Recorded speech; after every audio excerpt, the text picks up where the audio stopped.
Mabilis ang tinumis o mas kilala sa dinugan, tara, luto tayo. Dahil bigla kaming nag-crave sa tinumis, kaya naman magluluto ako. Pero this time, version ko naman muna. Tara, umpisahan na po natin. Umpisahan ko na po, bali magigisa na po ako ng ating mga aromatics o unahin ko po yung bawang. Medyo marami pong bawang yung ilalagay ko dito.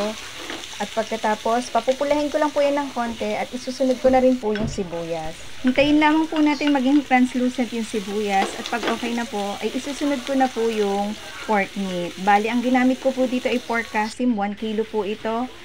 At isasangkutsa ko lang po ito. Magtutubig-tubig pa po kasi ito, kaya naman po from time to time ay kailangan po nating haluin hanggang sa madry na po yung tubig at lumabas na po yung sarili niyang mantika. Kailangan po kasi yung pork meat natin dito ay lutong-luto. Kaya ang gagawin ko po dito ay hihintayin ko po siyang medyo mag brown po yung kanyang texture. Dahil ang pagluluto po ng dinugad ay hindi po minamadali. Ayan po, medyo nagtubig-tubig na siya. From time to time po ay hinahalo ko po yan para po maging pantay po yung pagkakaluto ng ating karne. Sayang nga po at wala pong usbong ng sampalok. Isa po rin yun kasi sa masarap ilagay dito sa dinugaan. Kaya naman po ang gagamitin ko po ditong pang-asim ay yung sinigang mix lang. Ayan na po, medyo nagbabrown na po siya.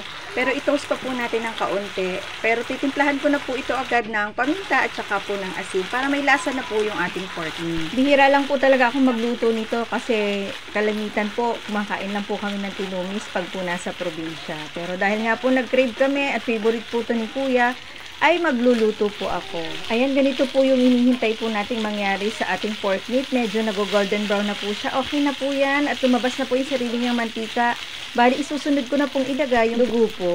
Bali, ito pong dugo ay nilagyan ko po yan ng suka para po hindi siya mamuo-muo. Bali, yan din po ay sinala ko muna kaya po yan ay wala na rin pong buo-buo. Continuous stirring lang po para po maging smooth po yung ating pinakang sabaw. A few moments later. Wow!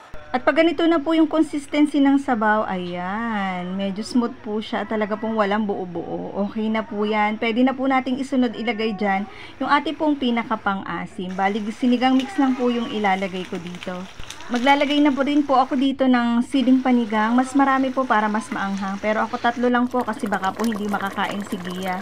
At sinimmer ko lang po ito hanggang sa lumapot po yung pinakang sabaw at pagkaraan po ng ilang minutong pagpapakulo ay ready to serve na po ang aking version ng tinumis o dinugan. Kung nakarating po kayo sa part na ito, salamat po sa panonood. Sana nagustuhan niyo po ito. Bukas po ulit. Bye-bye!